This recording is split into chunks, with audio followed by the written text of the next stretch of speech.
সংবিধানের ২১ নম্বর ধারায় রাইট টু লাইফ আর রাইট টু পার্সোনাল লিবার্টি মানুষের, ভারতীয় নাগরিকদের মৌলিক অধিকার। সুপ্রিম কোর্ট ৬ জানুয়ারি পিএমএলএ অর্থাৎ prevention of money laundering act, বেআইনি আর্থিক লেনদেন প্রতিরোধ যে আইন, সেই আইনের অধীনে অভিযুক্ত এক ব্যক্তিকে জামিন দেবার সময় বলেছেন যে অপরাধ যতই গুরুতর হোক না কেন, পার্সোনাল লিবার্টির জায়গাটাকে কখনোই উপেক্ষা করা যায় না। তাকে জামিন দিয়েছেন সুপ্রিম কোর্ট। ঠিক তার আগের দিন ৫ই জানুয়ারি দিল্লি দাঙ্গায় বৃহত্তর ষড়যন্ত্র মামলায় অভিযুক্ত ২ গবেষক ছাত্র উমর খালিদ আর শারজিল ইমামকে এই একই ২১ নম্বর ধারা অনুযায়ী জামিন দেওয়া যায় না, এই মত প্রকাশ করেছিলেন সুপ্রিম কোর্টের অন্য ২ বিচারপতির বেঞ্চ। ২ বেঞ্চের ২১ নম্বর ধারা নিয়ে দুরকম মত কেন, এই বিষয়টা একটু ব্যাখ্যা নিতে, একটু বিশ্লেষণের জন্য এসেছি বিশিষ্ট আইনজীবী বিকাশ রঞ্জন ভট্টাচার্যের কাছে। দেখুন, মূলত ওমর খালিদ এবং শারজিলের জামিনটা যারা দেননি, সেই বিচারপতিরা ভারতবর্ষের সংবিধানের যে ব্যাখ্যা, ধারাবাহিক যে ব্যাখ্যা, সেই ব্যাখ্যায় হচ্ছে ২১ নম্বর আর্টিকেল অনুযায়ী মানুষের স্বাধীন অধিকার এবং আর্টিকেল 14-19 অনুযায়ী মত প্রকাশের যে অধিকার, সেই মর্মবস্তুটাকে তারা উপেক্ষা করেছেন। তারা উপেক্ষা করেছেন বলেই আজকে এটা তারা সমালোচনার মুখে পড়ছেন। ৫ বছর ধরে ২টি ছেলে তারা জেলে আছেন। এই ৫ বছর ধরে দেশের এত বড় প্রশাসনিক সংস্থা তারা একটা কনস্পিরেসি খুঁজে পেল না, লার্জার কনস্পিরেসির গপ্প বলে দিচ্ছেন এবং তাদের জামিন দিচ্ছেন না। এক্ষেত্রে আমার নিজের ধারণা, খুব কঠোরভাবেই বলতে হয় যে বিচারপতিরা সাংবিধানিক যে নীতি, ন্যায় নীতি বা সাংবিধানিক যাকে বলি আমরা মূল্যবোধ, তার প্রতি মর্যাদা দেখাননি। পরবর্তীকালে ওই পিএমএলএ অ্যাক্টের কথা যে বিচারপতিরা বলেছেন, তারাই ঠিকভাবে ভারতবর্ষের সংবিধানের যে মৌলিক চিন্তা তার প্রতিফলন ঘটিয়েছেন। যে বলেছেন যে অপরাধ যতই গুরুতর হোক না কেন, একজন মানুষকে তো তুমি আজীবন আটকে রাখতে পারো না। ৫ বছর একটা তরুণ গবেষকদের জীবনে খুব কম সময় নয়। এরা কেউ চিহ্নিত অপরাধী নয়, এরা দেশের সম্পদ নিয়ে পালিয়ে যায়নি বিদেশে। এদের বিরুদ্ধে অভিযোগটা অধিকাংশই কাল্পনিক বলে আমার নিজের মনে হয় এবং রাজনৈতিক দৃষ্টিকোণ থেকে এটাকে দেখা হয়েছে। খুব বেদনার সঙ্গে এটা বলতে হচ্ছে। এবং আমরা দেখেছি ইতিপূর্বে সুপ্রিম কোর্ট বিভিন্ন সময় এই সমস্ত রায় দিয়েছেন। পরবর্তীকালে সুপ্রিম কোর্ট বলেছেন জানা এই রায়গুলো ঠিক নয়। একেবারে সাম্প্রতিক জাজমেন্টও আছে কেন্দ্রীয় সরকার বনাম নাজিবের যে মামলা।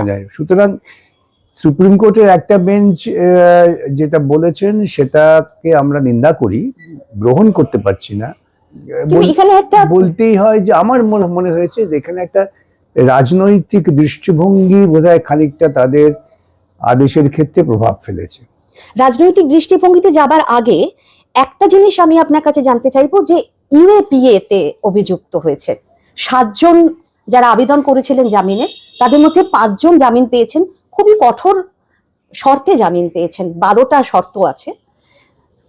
৭ জনই কিন্তু ৫ বছরের বেশি কারাবন্দী রয়েছেন। এই ইউএপিএ এর 43D5 এই ধারাটাকে উল্লেখ করে বলছেন ২ বিচারপতি অরবিন্দ কুমার এবং আঞ্জারিয়া বিচারপতি তাদের বেঞ্চ, যে এই ধারা অনুযায়ী জামিন দেবার সময় ২১ নম্বর যে সংবিধানের ধারা, তার সঙ্গে একটা ভারসাম্য রাখতে হবে। অর্থাৎ যখন আমি প্রাইমা ফেসিয়ে বা আপাত দৃষ্টিতে প্রসিকিউশন যে এভিডেন্স আমার সামনে রেখেছে, তাতে মনে হচ্ছে এদের জামিন দেওয়া যায় না, বাকি ৫ জন একই ফুটিং এ নেই এই ২ জনের সঙ্গে। বৈচারিক পদ্ধতিটা ভুল। বিচারপতিরা যে যুক্তি দিয়েছেন সেই যুক্তিটা গ্রহণযোগ্য নয়। কেন? যে ভারতবর্ষের সংবিধানের মৌলিক চরিত্র বিরোধী। কনস্টিটিউশনাল মরালিটি বলে একটা বিষয় আছে এবং কনস্টিটিউশনাল প্রিন্সিপাল, সেটা সর্বাগ্রে প্রতিষ্ঠিত করতে হবে। এটা হচ্ছে সাংবিধানিক কোড। প্রশাসন যা বলছে সেটাকে ধ্রুব সত্য মনে করে নেওয়া এবং ধ্রুব সত্য মনে করে নিয়ে আমি কঠোরতম যে ব্যবস্থা সেটাকেই আমি মান্যতা দেব, কিন্তু আমি আমার বৈচারিক পদ্ধতির যে উদারতা, সংবিধানের দৃষ্টিভঙ্গি মাথায় রেখে সেটাকে গুরুত্ব দেবো না। এটা আবারও বলি, এটা প্রকৃতপক্ষে তারা তাদের যে সাংবিধানিক দায়িত্ব তার থেকে বিচ্যুত হয়েছেন। কিন্তু ইউএপিএ তে এইরকম একটা দেখুন, ধারা, আমি আপনাকে বলি, ইউএপিএ কলকাতা হাইকোর্টে আমি এরকম বহু লোককে জামিন করিয়েছি। ইউএপিএ ধারাটা লাগিয়ে দেয় প্রসিকিউশন, তাকে তো লিখতে হয় একটা লার্জার কনস্পিরেসিটা কি। এবং প্রথম এফআইআর এ কিন্তু ইউএপিএ ছিল আমি না। বলছি যে লার্জার কনস্পিরেসিটা কি, 5 বছর তো হয়ে গেল। তাহলে তুমি যদি এখনো লার্জার কনস্পিরেসির কোনো তত্ত্ব খুঁজে বার করতে না পারো, সূত্র খুঁজে বার করতে না পারো, তাহলে তো ধরে দিতে হবে প্রাথমিকভাবে এটা অভিযোগটা মিথ্যা। আমাকে উল্টো দৃষ্টিকোণ থেকে দেখতে হবে। সিএ বিরোধী আন্দোলন, সেই আন্দোলনে তারা বক্তৃতা করেছেন, এবং তখন এনআরসি হবে এরকমও সরকারের তরফে ঘোষণা ছিল। বক্তৃতা করেছেন। সেই বক্তৃতার মধ্যে তারা যদি কিছু বলেও থাকেন যেটা মনে হতে পারে যে আমার পছন্দ হচ্ছে না, আমার চিন্তা চেতনার বিরোধী, তাহলে সেটা লার্জার কনস্পিরেসি হয়ে গেল। आज भी ये बोला जाता है कि तुम्हें पाकिस्तान तो मिल गया, अब और क्या चाहिए? देश का एक बार बंटवारा तो कर चुके हो, और क्या चाहिए? हम उनको बताना चाहते हैं, we are not Indians by chance, we are Indians by choice. আমি যদি বলেও থাকি যে ভারতবর্ষ থেকে কাশ্মীরকে আজাদ করতে হবে, তা বলেননি। আসামকে, বলিনি। নর্থ ইস্ট মানে আসামকে বিচ্ছিন্ন করতে হবে, এটা শারজিল ইমানের বক্তৃতা শোনানো হচ্ছে বারবার মেইনস্ট্রিম মিডিয়ায়। আবারও বলছি, এবং চাক্কা জ্যাম। আচ্ছা, এটা বলেছেন, কার্যকর হয়নি কিছু। এক্স্যাক্টলি সেটাই বক্তব্য। যে ইতিপূর্বে সুপ্রিম কোর্টের জাজমেন্ট বহু আছে, যে কি বলেছেন সেটা বড় কথা নয়, সে কি কার্যকর করে। সম্পূর্ণ শান্তিপূর্ণ জমায়েত ছিল। আরো ইন্টারেস্টিং সেটা হচ্ছে, যখন দাঙ্গা হয় তখন দিল্লির বাইরে ছিলেন ওমর খালিদ, আর জানুয়ারি মাসেই গ্রেপ্তার হয়ে গেছিলেন শারজিল ইমাম। না, আমি তো বলবো দাঙ্গাটা করেছে প্রশাসন। এখন এই কথা অনেকে বলতে সাহস পাবেন না।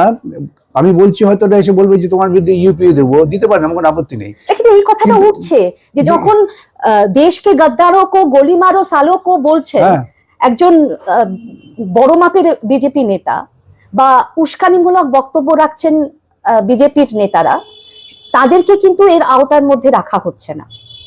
গণতান্ত্রিক অধিকারই তো হচ্ছে যে আমাকে সরকারের বিরুদ্ধে কথা বলতে হবে, সরকারের বিরুদ্ধে মানুষকে আমার জড়ো করতে হবে, আমাকে সরকার পাল্টাতে হবে। এটা তো স্বাভাবিক।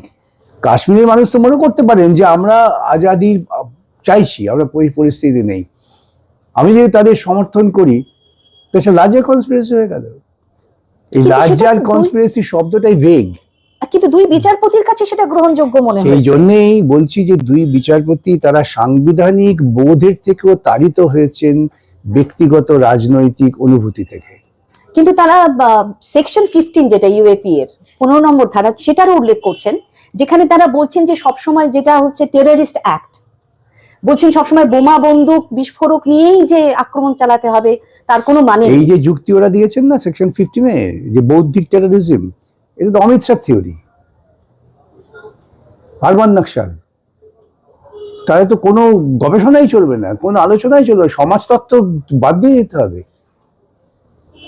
তা আমাকে তো নিশ্চয়ই আমার মতবাদ নিয়ে মানুষের কাছে যেতে হবে, মানুষ গ্রহণ করতে পারে, বর্জন করতে পারে। তা তার মানে তোমরা মানুষের কণ্ঠস্বরকে দাবিয়ে দেওয়ার চেষ্টা করছো। সেকশন 15 আছে, অতএব বোমা বন্দুক না হলেও টেরোরিজম।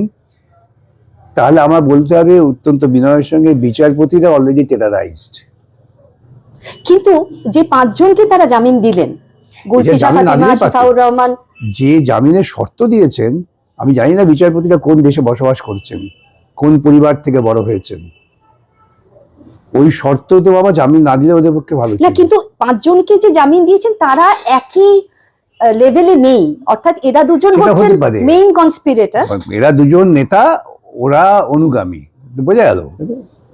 এখানে একটা কথা বলেছেন যে কনস্টিটিউশনাল কোশ্চেন অফ ডিলে, মানে এই যে দেরি হচ্ছে বিচারের, সেই বিচারের দেরিকে, বিলম্বকে তুমি জামিনের একটা প্রধান কারণ হিসেবে তুলে ধরতে পারো না। এটা বলছেন দুই বিচারপতি, যে constitutional question of delay does not arise in a vacuum. কি বলতে চাই? আবার বলছি যে দে আর টেরারাইজড। কে তাকে এই ট্রায়াল শুরু করতে বাধা কে দিয়েছে? কোথায় বাধা? তথ্য সংগ্রহ করতে 5 বছর তুমি তথ্য সংগ্রহ করতে পারোনি, তার জন্য দায়ী কে? ঠিক, কিন্তু তারা বলছেন যে এটা তারা বলছে কনস্টিটিউশনালি ভুল। মানে এমন জায়গায় যায়নি যেটাকে আমি আনকনস্টিটিউশনাল বলতে তারা- পারি। এই বিলম্ব তাহলে কে ঠিক করে দেবে কতদিন পর্যন্ত তারা- জেলে থাকলে সেটা আনকনস্টিটিউশনাল হবে? তারা ভুল করেছেন। তারা কি বলতে পারেন বুকে জোর দিয়ে যে আমি এই ছেলেটার 5 বছর বা 6 বছর ফেরত দিয়ে দিতে পারবো? অর্ণবের বেলের সময় সুপ্রিম কোর্ট বলছে 1 ঘন্টা যদি থাকে কাস্টডি পার্সোনাল লিবার্টি তবে- পূর্ণ হবে। আর সেক্ষেত্রে তুমি এই দুটি ছেলে, যেহেতু তারা তোমাদের মতাদর্শের অনুসারী নয়, সোজা কথা, না, এখানে কি ধর্মটাও একটা বটে factor? একটা কাজ করেছে আমার মনে হয়। মানে এরা তো টুকরো টুকরে জ্ঞান হিসেবেই পরিচিত হয়ে গেছে হ্যাঁ। যে দেশকে এরা টুকরো টুকরো করে ফেলতে চায়। সুতরাং দেশকে টুকরো টুকরো, আমি যদি বলি আজকে আমার মোদি দেশকে টুকরো টুকরো করছেন। আপনি বলেন যে 21 নম্বর ধারা সংবিধানের, আর্টিকেল 21টা হচ্ছে খুব প্রেশাস প্রভিশন। আমাদের ফান্ডামেন্টাল রাইটে আর্টিকেল 14, আর্টিকেল 19, আর্টিকেল 21 অত্যন্ত গুরুত্বপূর্ণ। এবং বারে বারে সুপ্রিম কোর্ট বলেছেন যে মানুষের যে মানবাধিকার, তার সুস্থভাবে জীবনযাপনের অধিকার তুমি নিশ্চয়ই আইনসঙ্গতভাবে কার্টেল করতে পারো, কিন্তু একটা অভিযোগের ভিত্তিতে তুমি একজনকে 5 বছর 6 বছর জেলে আটকে রাখছো, ট্রায়াল করছো না, ট্রায়াল শুরু করছো না, চার্জ ফ্রেম করছো না। ঠিকই মানে তো এটা বিচারপতি হচ্ছে- সঞ্জয় কুমারের বেঞ্চ কিন্তু এটাই বলেছেন এটাই যে কোনো বলেছেন। রিজনেবল টাইমের মধ্যে বিচার শুরু হবে এরকম নিশ্চয়তা যখন নেই, তখন না তুমি একজনকে যত গুরুতর অপরাধী হোক ভুল করেছেন, এটা আমি বলি। না, সঞ্জয় কুমার কিন্তু জামিন দেব- দিয়ে কথা হ্যাঁ, বলেছেন সেটা 21 নম্বর সঞ্জয়- ধারাই হচ্ছে সর্বোচ্চ। সঞ্জয় কুমার যেটা বলেছেন সেটাই হচ্ছে আমাদের বেসিক কনস্টিটিউশনাল প্রিন্সিপাল। কিন্তু তাই যদি হয় তাহলে আমি আপনাকে জিজ্ঞেস করব যে সারদা মামলার ক্ষেত্রে সুদীপ্ত সেন এবং দেবযানী মুখার্জি তারা যে অপরাধ করেছেন সেই অপরাধে যদি সাজা হতো বিচার হয়ে, তাহলে যে সময়টুকু তাদের কারাবাস করতে হতো তার চেয়ে বোধহয় বেশি সময় তারা কারাবাসে রয়েছে। প্রকৃতপক্ষে তাই হলো। তাহলে তাদের ক্ষেত্রে এই আর্টিকেল 21 নিয়ে কারোর কোনো মাথা ব্যথা নেই কেন? আমি বলছি যে মানে এই বিচার গুরুতর যতই হোক অপরাধ। শুধু ভিন্ন ভিন্ন বিচারপতি ভিন্ন ভিন্ন ক্ষেত্রে বিচার করছেন। আমার বক্তব্য হচ্ছে যে আমাদের কনস্টিটিউশনাল যে প্রিন্সিপাল, যে মরালিটি, তাতে হচ্ছে একটা মানুষকে আমি প্রয়োজন অতিরিক্ত কেন আটকে রাখবো? এত বড় দেশের প্রশাসন যারা মনে করছেন দিল্লির বুকে এত বড় কনস্পিরেসি হয়ে গেছে, 5 বছর যদি তাদের লেগে যায়, এবং তাও নিশ্চিত নয় তবে- যে কতদিন আরো সময় লাগবে। সুতরাং সেক্ষেত্রে বুঝতে হবে যে প্রশাসন পরিকল্পিতভাবে এটাকে টানতে চাইছেন। আরেকটা কথা জিজ্ঞেস করবো আপনাকে যে যে দুই বিচারপতি অরবিন্দ কুমারের বেঞ্চ তারা বলছেন যে 1 বছর তারা আর জামিনের জন্য আবেদন করতে এটা- পারবেন না, হয় 1 বছর অথবা সমস্ত যে প্রোটেক্টেড উইটনেস তাদের জেরা শেষ এটা- মানে জিজ্ঞাসাবাদ শেষ এটাও- হয়ে গেলে যেটা আগে হবে। এটাও এটা থেকেই প্রমাণ হয় বিচারপতিরা বায়াস ছিলেন ওদের এগেনস্টে, দুর্ভাগ্যজনকভাবে। মানে আপনি মনে করছেন যেটা ফ্লড, মানে যে জাজমেন্ট একেবারে ফ্লড।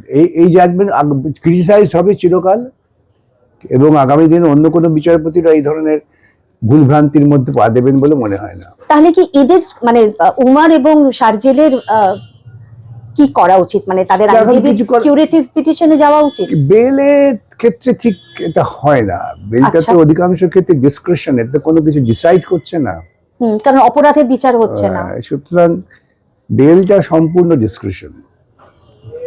সেই জন্যই মানে উমারের যিনি বান্ধবী বনজ্যোৎস্না বনজ্যোৎস্না। লাহিড়ী, হ্যাঁ, তিনি যখন বলছেন আমি দেখা করতে যাব, এই 5 জন যে জামিন পেল তার জন্য খুব খুশি আমি খুব খুশি যে ওরা জামিন পেল। বনজ্যোৎস্না বললেন যে আমি কাল দেখা করতে যাচ্ছি, বললেন এসো এসো, এখন তো এটাই জীবন। ঠিকই তো। এই সরকার পরিবর্তন না হওয়া পর্যন্ত এরা কোনো জামিন পায় বলে মনে ঠিকই, হয় কিন্তু বাবা রাম রহিমের মতো যদি প্রভাবশালী হতেন প্রভাবশালী না। উমর খালি, তাহলে কিন্তু তিনি আবার কথা হচ্ছে আপনি বুঝতে 20 বছরের জেলে বাবা 15 বার রাম রহিম, প্যারোল পেয়ে বাবা যেতেন। আশুরাম, এরা হচ্ছেন আরএসএস এর সম্পদ। ফলে উমর খালিদ শারজিল ইমাম ভূমিকা কবে নয়। জেল থেকে বেরোতে পারবেন? কোনো এই মুহূর্তে কোনো আমি খুব বেশি আশার আলো দেখছি না। আচ্ছা, মানে সুপ্রিম কোর্টের নিজে থেকে আর সুপ্রিম কোর্টের যা প্রথাগত পদ্ধতি, তাতে এই মুহূর্তে কিছু হওয়ার চান্স কম।